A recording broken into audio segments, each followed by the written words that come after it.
final session grant round webinar for another chance, the diversion from the criminal justice system.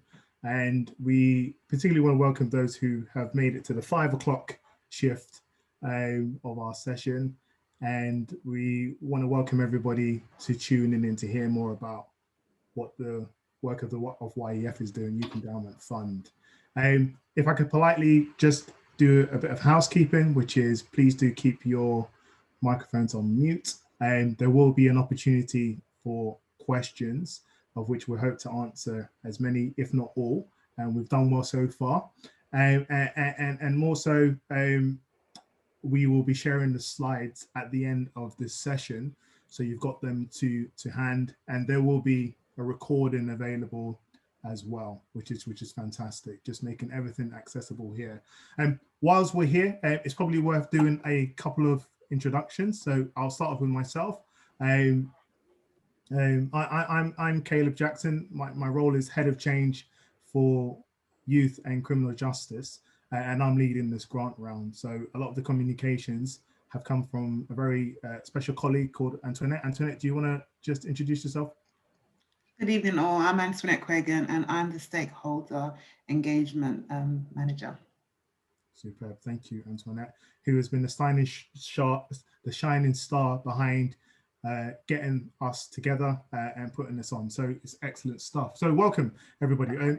For many of you, you probably have never heard of the YEF before, and I assume as if you haven't. So let's just explain who we are and what we do, and that's worth you noting. First of all, it's with great pleasure to tell you that we are formally a charity. This is very important for the work we're going to take on, and even though that we have a £200 million endowment from the Home Office in that respect, and that gives us a special place on this in this agenda.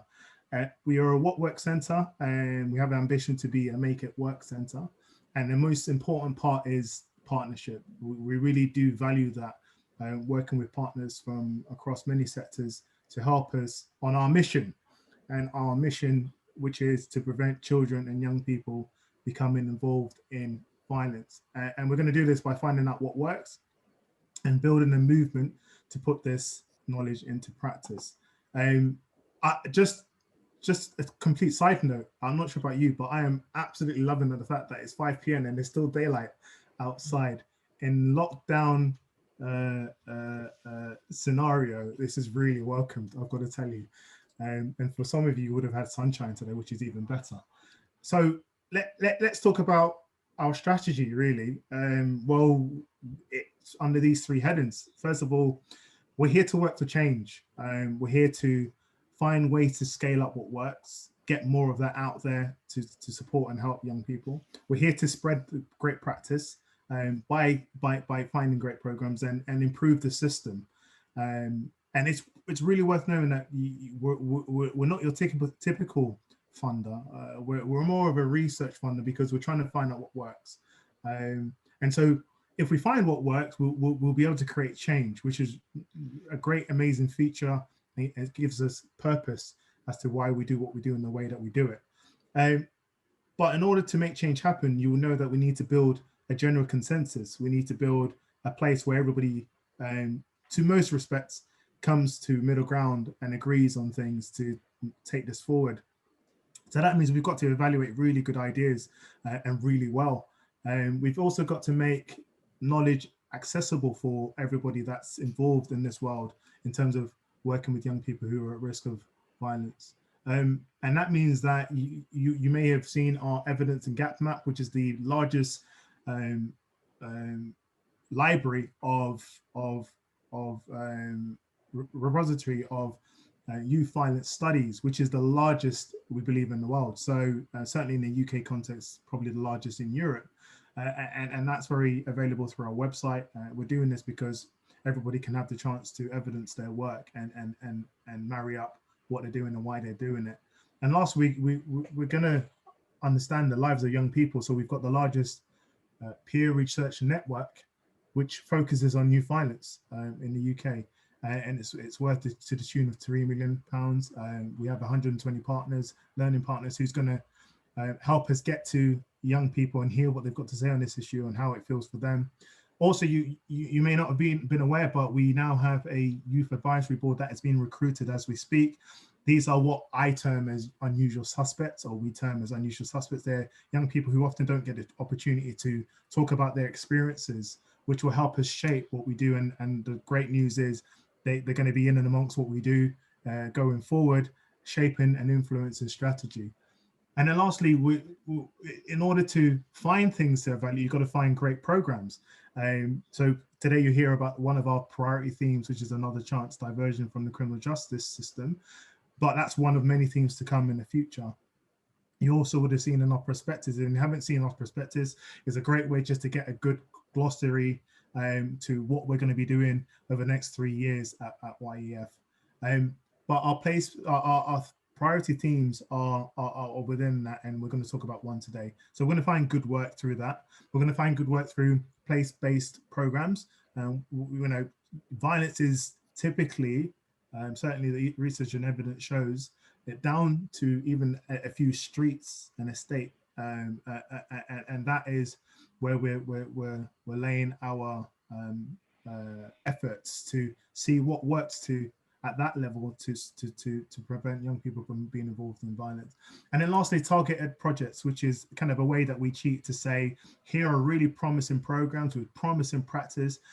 Everything about it sounds great, and great partnerships, really in a good place, and just needs evaluating or just needs building up in capacity. That's an opportunity for things that don't quite fit our themed work or our place-based work to come to us and say, look, here's our idea. Would you back it?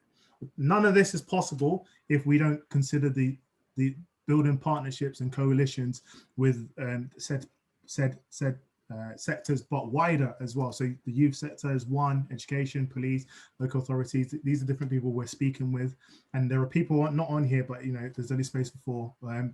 But representative of many more, which includes public health colleagues, it includes those who from housing associations, and social behavior teams, etc., a wide raft of people who we're speaking to, but we haven't presented here. If we do what we do right over the next 10 years, I was told just yesterday that we're well positioned to really make a difference here. Although normally change takes a pretty long time, probably a bit longer than we have, but we're so far ahead of where we need to be that it's going to be possible. And truly and honestly, we're reminded that none of this is possible without individuals like yourselves, organizations and sectors across the field. If we do what's right, we'll prevent young people from becoming involved in violence. So what's today about? Today is about us sharing with you some feedback on what stakeholders told us. We're going to tell you about the Another Chance grant round and just go into some detail about what that looks like and what's within scope, and just be clear so that we reserve people's time and resources to apply if they fit, and not to apply if they don't, and to share some information on what an application will look like, what we're hoping to hear, and what evaluations or being an evaluation partner at YEF looks like. And mainly broadly, for many of you, we've spoken before, is to continue the conversation in terms of this. So I'm going to hand over to my esteemed colleague, Antoinette, who's going to talk to you about our stakeholder engagement and what that helped us to decide. Hi all. I've just been admitting everyone in, and we're at 163 of us in this current webinar. So as Caleb has mentioned in previous slides, a big part of change is listening and taking on board feedback. And some of you should be aware that back in October, we launched our overall strategy, which included our longer term priorities. And at that point, we knew that we needed your input to help us shape our priorities and themes before we implemented them. And that led to a few conversations and some roundtables that were held between October and Christmas time. A few of you may have attended some of these roundtables. So we had a youth sector roundtable, a policing roundtable. So we'd like to thank you for your input in these conversations and also attending these roundtables. And that led to us putting together a document, which I will share with along with the slides from today's webinar, which lists and which maps out how we've taken your feedback on board and how your feedback has shaped the themes.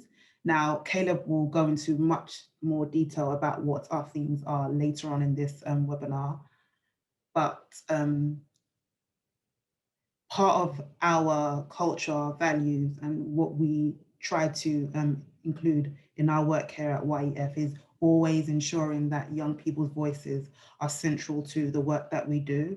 So I'm just going to share a quote with you from one of our roundtables with young people. So this particular quote came from the Leaders Unlocked roundtable, which specifically was for young people.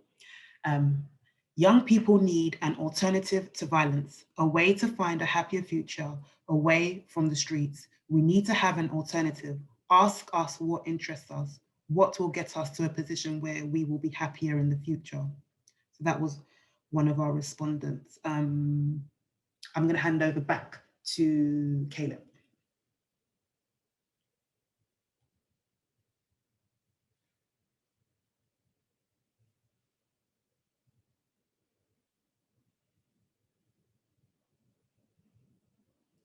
You're on mute. Caleb, you're on mute. Oh, I'm back off mute. I don't even know who put me on mute. That's incredible. Clearly, Zoom is against me. So as Antoinette has shared, we listened to stakeholders who told us, look, language and framing is very important for young people. Even young people told us that you've got to use not a deficit model to explain our situations, but more of a supportive model. And hence, you can see here some of the things that we were talking about, a supportive home, adult state trust. These are things that every young person needs in order to thrive. And so today we're going to talk to you about another chance. But before we do that, here are some things that colleagues and stakeholders have helped us to decide. The first one is we're committed to equality, but you need to put your money where your mouth is if you say things like that. And actually, there's a few things that have happened. So for those of you who've watched the growth of this startup Youth Endowment Fund, you'll see that our staff is now comfortably at 33% Black, Asian, minority, ethnic. And also just to let you know that we also realize that disproportionality of individuals from Black, Asian, minority, ethnic backgrounds was clear in a lot of the research and the evidence that we were seeing. So we also decided to put £5 to £10 million aside to deal with the most marginalized within communities who said, look, give us more help. And how does that look like? And we're taking that very seriously. We've ring-fenced that for those types of organizations who work with those types of young people who told us that we need more from you, and we've listened, which is great, and we're a great listening organization in that respect. We pride ourselves on that, and we heard from victims of violence. We heard from young people who are living in care, who again are many of them disproportionately represented in those places. We also have taken a child-centered themed approach. As you can hear and see, a lot of our language leans towards positive terminologies that help to see the child as a child first. So that's really important to frame, and it's great that that's come out strongly, in terms of where we're going. And lastly, we know that a lot of the work that we're going to be doing is going to lean to larger organizations who are delivering in large swaths in terms of the program. So we know that RCTs will tell us a lot of things, but won't tell us everything. So this multi-site trials and learning projects became a great way for us in the future to get richer intelligence from a qualitative position, which will enable us to have a full picture as to how we start to solve some of these issues and what works in this respect. We understand that having a bias towards larger organizations can make the smaller organizations' work seem insignificant, and we don't subscribe to that. So the multi-site trials is a great way to coordinate an approach, for example, mentoring, which is still the most invested evidence base that we have in the nation, but thoroughly used by many different people, many different organizations within communities. And so this was a great way to give us a real understanding and build our evidence base and understand more, which is important. So we're going to talk about another chance, which is our diversion round, which is diverting young people from the criminal justice system. And at this point, probably worth just sharing that there's a question we're aiming to answer on these theme rounds. And for this theme round, it's which diversion approaches work best at preventing 10 to 17-year-olds from becoming involved in violence. It's worth noting that every child, the reason why this has come about is that every child deserves another chance, which are alternatives to arrest, custody, and convictions.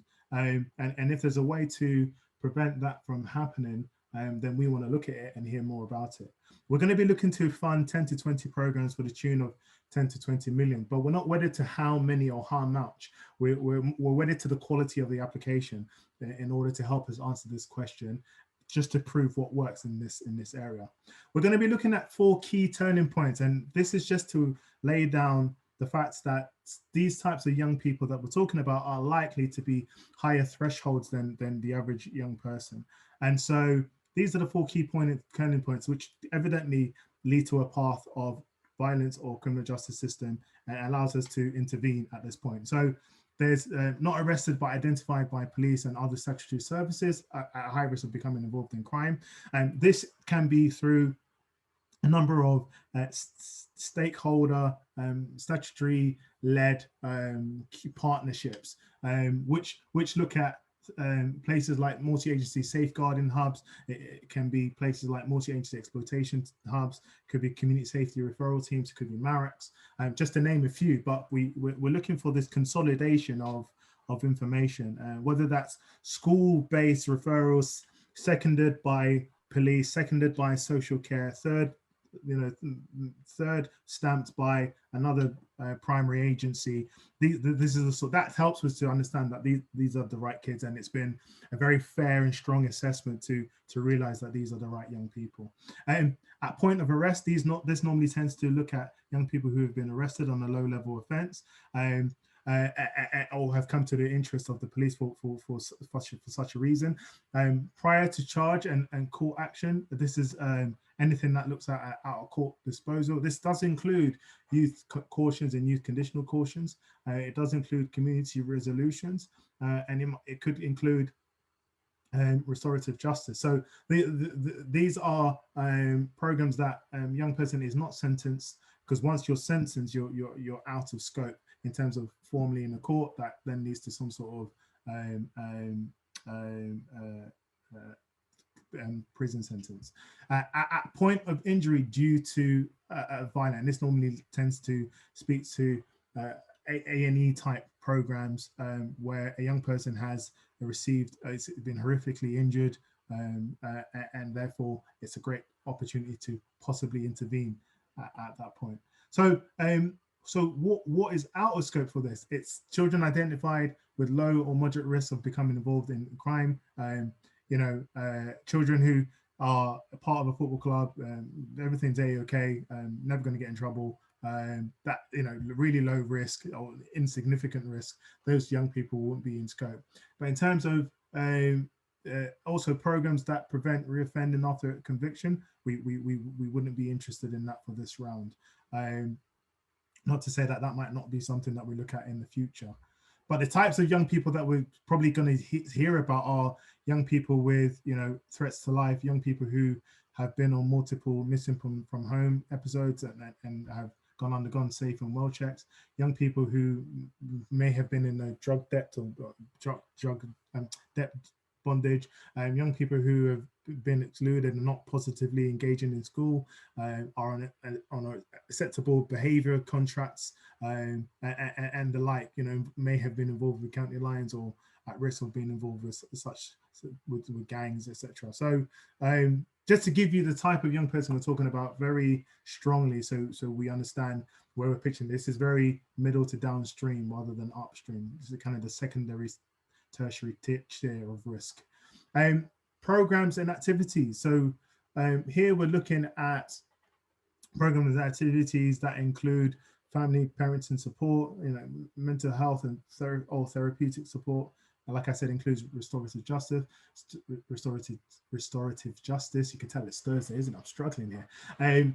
But the key thing is that they're able to demonstrate scale and evidence in terms of being linked to one of YEF's primary outcomes. It can also be linked to other outcomes, but it has to really have strong evidence sat behind it, saying that that is a causal link to reducing the risk of children becoming involved in violence.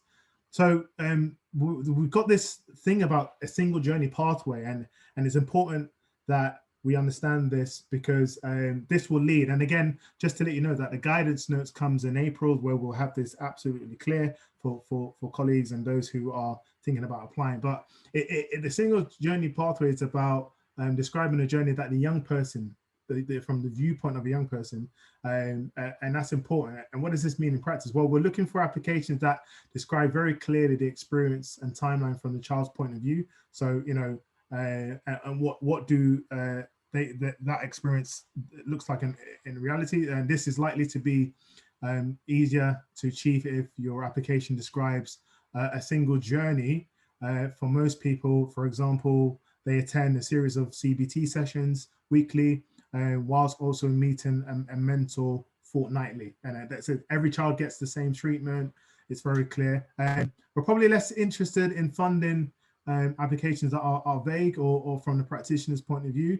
So, for example, if you were to tell us that in providing mentoring, youth clubs and detached youth work, but you don't explain the young person's journey from the young person's point of view, and we can't see where the young person builds a relationship that is trusted through what's offered, then on a weekly, with a chance to join weekly, then that becomes much more difficult, because the journey of the young person is hard to explain, and from the young person's point of view could be different to any other young person. And we're less interested in this round in finding an activity that does not directly intervene with the young people. For example, changes to the system. We would describe this as system change. So for us, it's very much that's a very system change thing. For example, training of staff is another one that doesn't affect young people directly, is another thing. There are other rounds that might be interested in this, and this round is not that round. So organizations that we want to work with, any registered organization that's charity, public or private sector, they must be partners with the public sector, whether that's police, violence reduction units, youth offending services, acute healthcare trust. And that's mainly because we want to be sure that the young people who are at risk have a thumbs up from some sort of database, or even other colleagues who can share information to kind of do that. So around eligibility, just let me fire out some things to you. You're operating in England and Wales. Your the lead organization is a project that a legal entity that is recognized. Your project is directly working towards reducing likelihood of young people becoming involved in violence later in life. You're already delivering the project to young people. This is really important. It's not a startup, it's a continuing. The majority of young people are between ages 10 and 17, and young people are being referred into the project by statutory bodies, or at least if they're referred from a school, the statutory bodies can and do say that this young person, is definitely on our books in that respect. Just educational referrals alone wouldn't be what we're looking for, and has the potential to reach scale of 100 young people now, because you're already doing it, or more, or can do so within the next 2 years. And it's committed to working with an independent evaluation partner to gather data and evaluate the project as well. So that's just the eligibility criteria. I can never say that word, I need to practice. But it's probably worth you noting that on the application form, the first 16 questions basically is a checklist going through that. Do you meet the scope? And if you don't, it's the likelihood is not to apply. And the reason why we do this is we're trying to reduce the resources for organizations applying if they don't fit, and do everything we can to ensure that quality applications come to us because they fit. That's predominantly why it is, and we're trying to be as transparent as possible to do that where we can.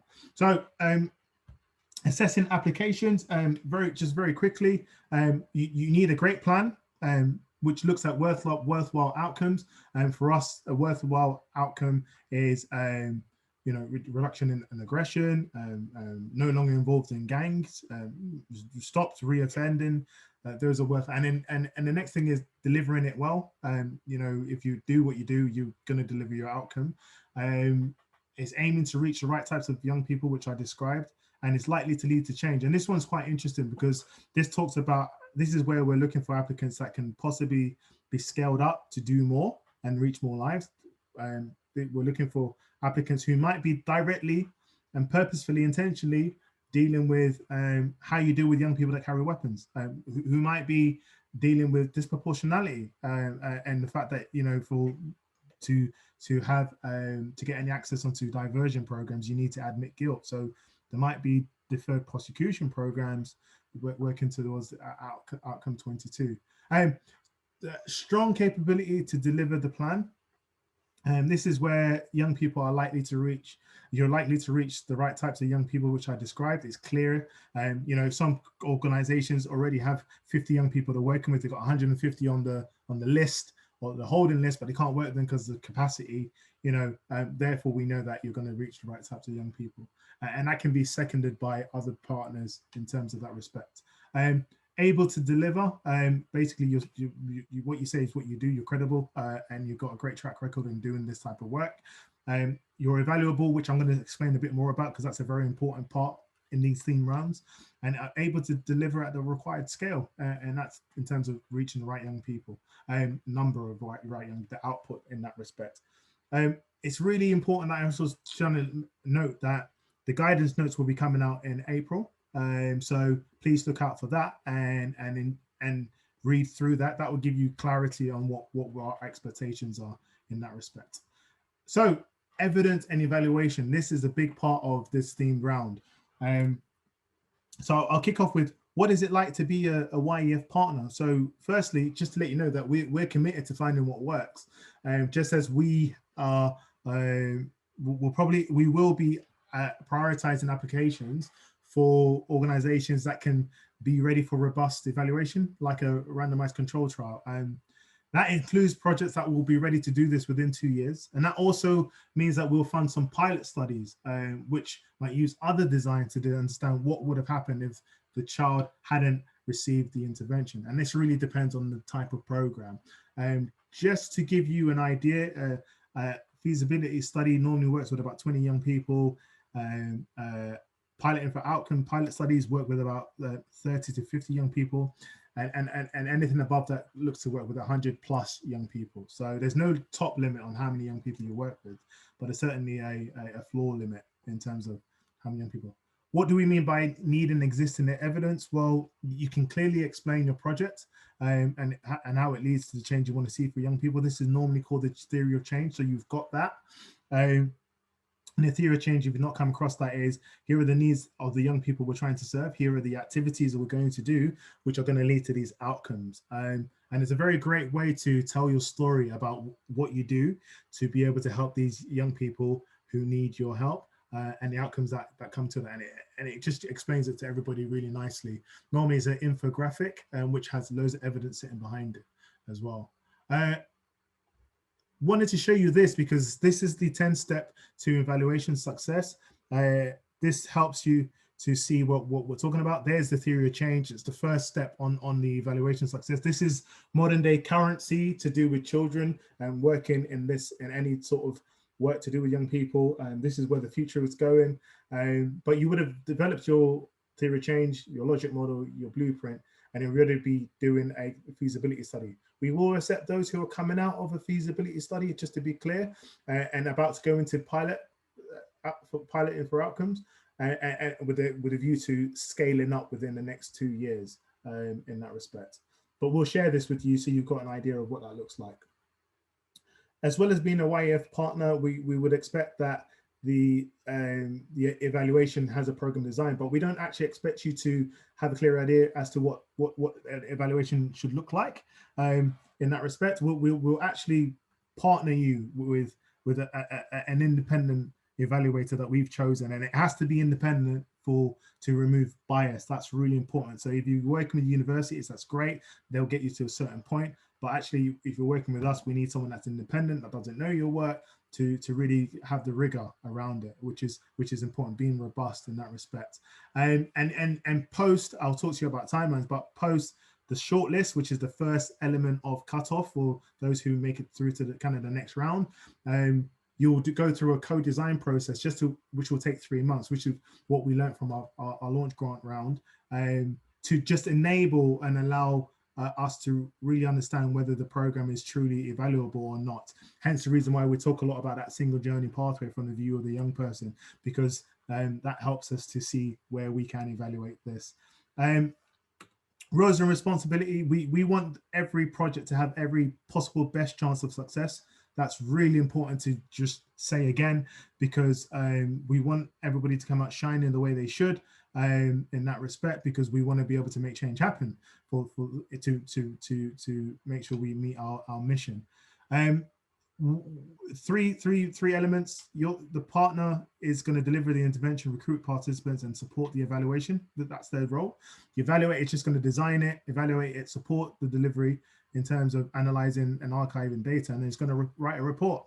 And our role will be to have a program manager that works with the partner and the evaluation manager that works with the evaluator, which creates a really great, make sure that we uphold standards and we support and mediate, because things go wrong. And when they do, we're here to make sure they go back to right, whatever that takes to do that, because we want every success in terms of your program. Kind of couple more slides on this, which is what happens once we finish. If it's not intended to be what it's expected to be, we're going to publish that, because there's always learning in those things. We're here to learn as much as possible, and actually we just don't know enough right now, and this is going to help us to build the evidence base. But also this means that we'll need to, in terms of long term and not knowing enough, we'll need to store information about children you've supported, but that's going to be done in a really safe way. You know, just kind of hand on heart, having spoken with colleagues and seeing how it's going to work. There's always 3 people looking at data, of 2 which are external, ONS and DFE. So, you know, for example, the independent evaluators that we have will never have access to the data. They only have limited access, and there's no names in it and so on and so forth. So that's really important for you to know. There's more about that on our data archive. It's a must for the program, because we want to see the success that these children have from going on your program if you are a partner. And lastly, just we really want to work together and make sure it's happy, make sure it's a happy 3. We're committed to make this work, and so will the independent evaluator. And more so, we want to make sure that everyone's happy before we start to design, before we start the program delivery in that respect. So a lot said there, but let me just give you some headlines just to phrase and frame this in your mind. We want to support and evaluate the most promising programs. We want it to have every success. That's what we're here for. It has to be independent, because we want to minimize bias. And again, going back to earlier about our building a general consensus, we want people to be really confident in the results that are produced, because that's really important to shaping what this looks like long term for children. We want the project to be successful, as I said, so it's got to be a 3-way conversation. We want everyone to be working towards efficacy and effectiveness, because that's the best way to show the qualitative data that will help to work out what works. And we'll need to securely collect and store information to follow the future progress of of children that are supported by our projects. So kind of next steps, and then we're going to Q&As. Applications open on the 19th of April, just I think 3 and a bit weeks away now. Applications then closed on the 14th of May. Guidance would have come out by then, in pre-applications opening, and we'll be sending you reminders as part of you attending today. Shortlisting those who have been shortlisted will be informed on the 30th of June. The co-design workshops will take place between July and October, and that's to work out whether we can really truly evaluate the program that you have, the application you're making.